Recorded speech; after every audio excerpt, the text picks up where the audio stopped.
Welcome to IAYTD and welcome to Comic Fights. Before we get into the new fight, let's look back at last week. We had Hercules, the son of Zeus and the god of strength, versus Clayface, who could potentially duplicate DNA. He's hard to punch, kind of the foil to Hercules. So what did we think? It all came down, some people had some really great arguments, but it all came down to this really simple argument right here. Jasmine White said Clayface would eventually turn into Hercules himself, gaining all of his powers, and when Hercules swings at him, it's not hurting him at all because he is clay. It's a simple explanation, but it makes sense. Clayface, no matter how hard Hercules can punch, not really going to hurt him, and that's really Hercules' kind of only trick.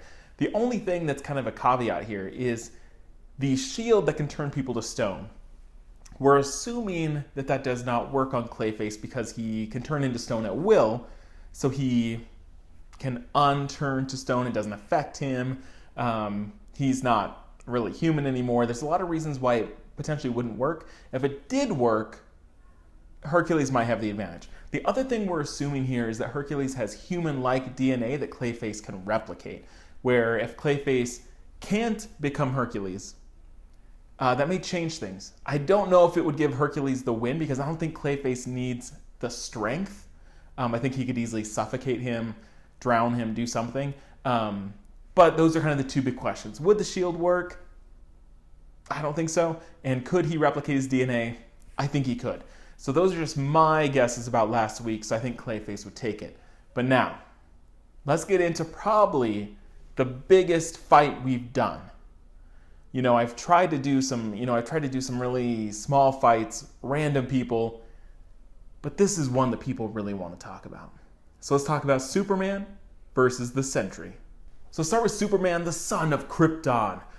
He can do all sorts of stuff. So I'm just going to list a couple things he can do that probably pertain to this fight, but there's going to be powers he's shown, things he's done that are not talked about here. So that's where it's up to you, if you think it comes into play in this battle, to bring those up and give those examples. So the yellow son of Earth gives Superman all sorts of abilities. Most notably, it makes him incredibly strong. He's been shown to move entire planets. He's also pretty much indestructible. He's gone into the sun and survived.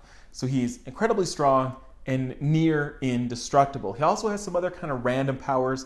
He can shoot laser kind of heat vision from his eyes. He can breathe this frost, cold breath that can kind of freeze people in place. He's incredibly fast.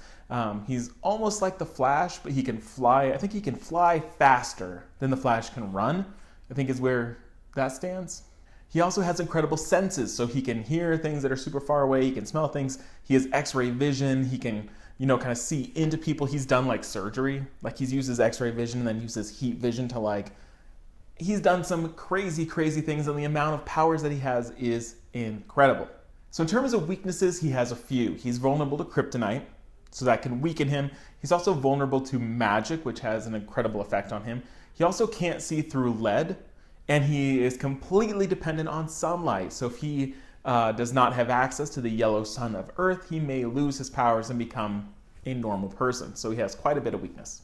But let's talk about the Sentry, Robert Reynolds. So Robert Reynolds has a dual personality kind of thing going on, where he is both a hero and a villain.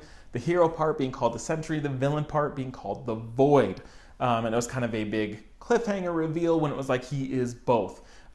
So he basically believes that every good thing he does, the Void does something equally bad. So he's sometimes hesitant to step in and do something good because he believes that karma will shift and it will cause some sort of destruction, death, whatever.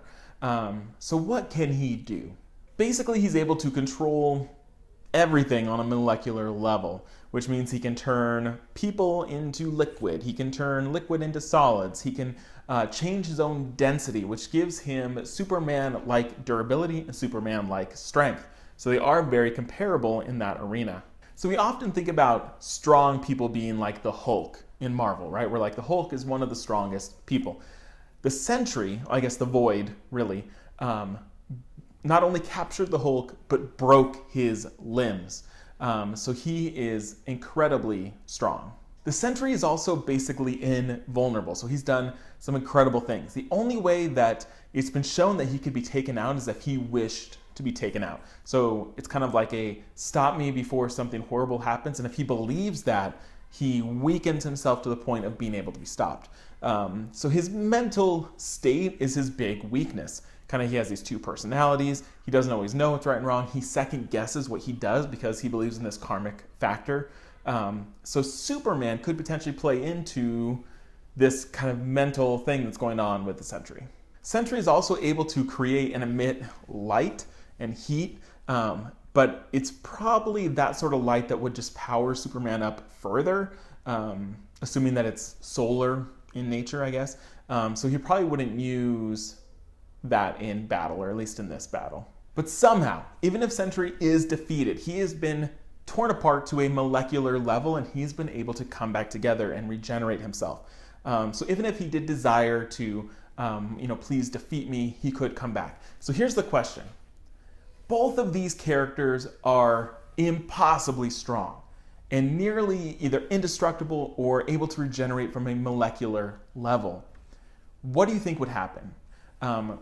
If the Sentry was losing control, or the Void was on this rampaging attack, could Superman stop him?